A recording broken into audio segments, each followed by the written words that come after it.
নমস্কাৰ সকলোকে এলপিএনএমি sir YouTube চেনেলৰ আন এটা ভিডিঅ'লৈ স্বাগতম জনাইছো। আজি আমি পঢ়িম ষষ্ঠ শ্ৰেণীৰ আইচিটি কিতাপখনত দিয়া লেসন নাম্বাৰ 4 যাৰ নাম হৈছে টুলছ অফ আইচিটি। এই পাঠটোৰ পিছফালে থকা যিখিনি এক্সাৰসাইজ ভিত্তিক প্ৰশ্ন দিয়া আছে সেই প্ৰশ্নখিনি আজি আমি সমাধান কৰিম।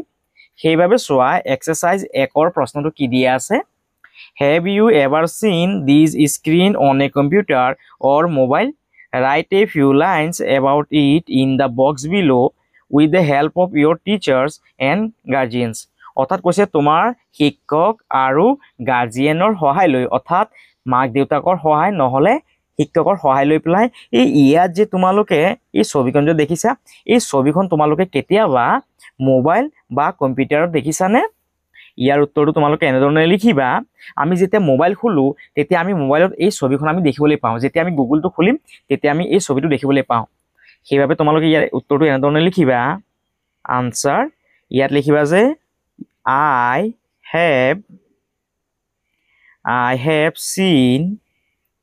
I have seen this screen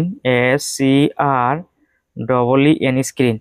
I have seen this screen on both mobile and computer. computer computer. তাৰ পিছত লিখিবা যে it is a search search engine engine. অৰ্থাৎ এই ইয়াত আমি কি কৰিব পাৰি কিবা আমি বস্তু বিচাৰিব পাৰি। অৰ্থাৎ নেটত কিবা এটা যদি আমি বিচাৰিব লাগে তেতিয়াহলে আমি ইয়াত কি কৰিব পাৰি লিখিব পাৰি। ইয়াত তোমালোকে লিখিবা it is a search engine। তাৰ পিছত লিখিবা this search search engine search engine name is Google Google। এই যে সার্চ ইঞ্জিনখন দেখিছে ইয়াৰ নাম হৈছে গুগল। তাৰ পাছত লিখিবা it is helps us to find answers answers। তাৰ পিছত ইয়াত লিখিবা image images। তাৰ পিছত ইয়াত লিখিবা videos videos আৰু ইয়াত লিখি দিবা এটসেট্ৰা। অৰ্থাৎ এই যোনখন আমি ইয়াত গুগল ইঞ্জিন দেখিবলৈ পাইছো এই গুগল ইঞ্জিনখন আমাক কি কৰে কিবা এটা উত্তৰ বিচাৰোতে সহায় কৰে। কিবা এখন ফটো বিচাৰোতে কি কৰে এই গুগলে আমাক সহায় কৰে। আৰু কিবা এটা যদি আমি ভিডিও চাব লাগে আমি যদি নেটত যদি বিচাৰো তেতিয়াহলে আমাক কি কৰে গুগলে ধুনীয়াকৈ সেই ভিডিওটো পোৱাত সহায় কৰে। এটোই হ'ল আমাৰ ইয়াৰ উত্তৰ। তোমালোকে ইয়াৰ পৰা চাইছে ধুনীয়াকৈ লিখি লবা। I have seen this screen on both mobile and computer. It is a search engine. This search engine name is Google. It is helps us to find answers, image, তাৰ পিছত videos, etc. এটো হ'ল 1 number প্ৰশ্নৰ উত্তৰ। তোমালোকে ইয়াৰ পৰা চাইছে ধুনীয়াকৈ লিখি লবা। ইয়াৰ পাছত চোৱা 2 নম্বৰ প্ৰশ্নটো কি কৈছে। Write down the names of ICT tools that you find in your surrounding. অৰ্থাৎ কৈছে তোমাৰ ওচৰে পাজৰে তুমি দেখি পোৱা কিছুমান আইচিটি টুলছৰ নাম লিখিব দিছে। এতিয়া চোৱা আইচিটি টুলছ মানে কি?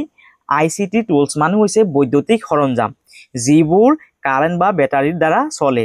যেনে মোবাইল, যেনে ল্যাপটপ, যেনে ডেস্কটপ, প্ৰজেক্টৰ, স্মাৰ্টফোন, তাৰ পিছত স্মাৰ্ট টিভি, স্পিকাৰ, এইবোৰ হৈছে কিছুমান আইচিটি টুলছ। এতিয়া চোৱা আমাৰ কিতাপত লিখা আছে কিছুমান আইচিটি টুলছৰ নাম লিখা আছে যেনে ডেস্কটপ কম্পিউটাৰ। তাৰ পিছত ইয়াত নোটবুক বা এই নোটবুকক কি বুলি কোৱা হয় ল্যাপটপ বুলি কোৱা হয়। তাৰ পিছত চোৱা কি আছে ইয়াত স্মাৰ্টফোন লিখা আছে। এইখিনি হৈছে কিছুমান আমাৰ আইচিটি টুলছ। এতিয়া চোৱা 2 নম্বৰ প্ৰশ্নটোত কি কৈছে কৈছে তুমি তোমাৰ ওচৰে পাজৰে দেখি পোৱা কিছুমান আইচিটি টুলছৰ নাম লিখিবলৈ। সেইভাবে তোমালোকে ইয়াত লিখিব পাৰা। ইয়াত লিখিবা তোমালোকে লিখিবা ল্যাপটপ ল্যাপটপ। সো ইয়াত লিখা আছে ল্যাপটপ বানানটো আমাৰ কিতাপত আছে ল্যাপটপ বা তোমালোকে নোটবুক বুলিও লিখিব পাৰা। এই ল্যাপটপক নোটবুক বুলিও কোৱা হয়। ইয়াত ল্যাপটপ বুলি লিখিবা। তাৰ পিছত ইয়াত লিখিব পাৰা তোমালোকে smart TV SMART smart TV. তাৰ পিছত তোমালোকে ইয়াত লিখিব পাৰা স্মাৰ্টফোন SMART স্মাৰ্টফোন PHONES ফোনছ। তাৰপিছত তোমালোকে ইয়াত লিখিব পাৰা স্পীকাৰ লিখিব পাৰা স্পীকাৰ SPEAKER স্পীকাৰ। তাৰপিছত তোমালোকে ইয়াত লিখিব পাৰিবা টেবলেট TABLET টেবলেট PC। তাৰপিছত ইয়াত লিখিবা প্ৰজেক্টৰ PROJECTOR প্ৰজেক্টৰ।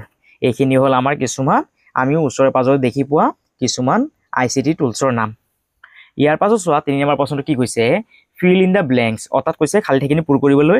ইয়াত চোৱা কি লিখা আছে লেপটপ ইজ এ পৰ্টেবল। ইয়াত কি হ'ব লিখিব লাগে ইয়াত লিখিম যে আমি লেপটপ ইজ এ চোৱা আমাৰ কিতাপত দিয়া আছে ইয়াত লিখা আছে চোৱা laptop is a portable computer. সেইবাবে আমি ইয়াত লিখিব লাগিব কম্পিউটাৰ বুলি লিখিব লাগিব COMPUTER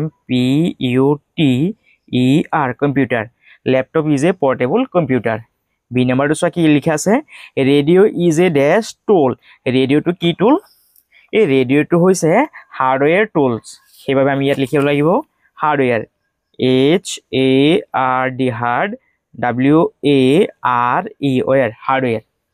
তাৰপিছত চোৱা কি লিখা আছে পেইণ্ট ইজ এ ডেছ টুল। চোৱা পেইণ্টটো কি হ'বগৈ চোৱা ইয়াত লিখা আছে পেইণ্ট ইজ এ কি ছফ্টৱেৰ টুলছ। সেইবাবে আমি ইয়াত লিখিব লাগিব software SOFT soft WARE paint is a software tool. তাৰপিছত ইয়াত কি আছে চোৱা খালী ঠাই processor is used for writing. আমি ইয়াত লিখিব লাগিব word word processor is used for writing. তাৰপিছত চোৱা ই নাম্বাৰটো কি লিখা আছে this is used to explore online world. চোৱা ইয়াৰ উত্তৰটো দিয়া আছে web browser is a software tool that helps us explore the world wide web. অৰ্থাৎ ইয়াৰ উত্তৰটো হ'বগৈ ৱেব ৱেব ব্ৰাউজাৰ লিখিব লাগিব আমি ৱেব ব্ৰাউজাৰ BROWSER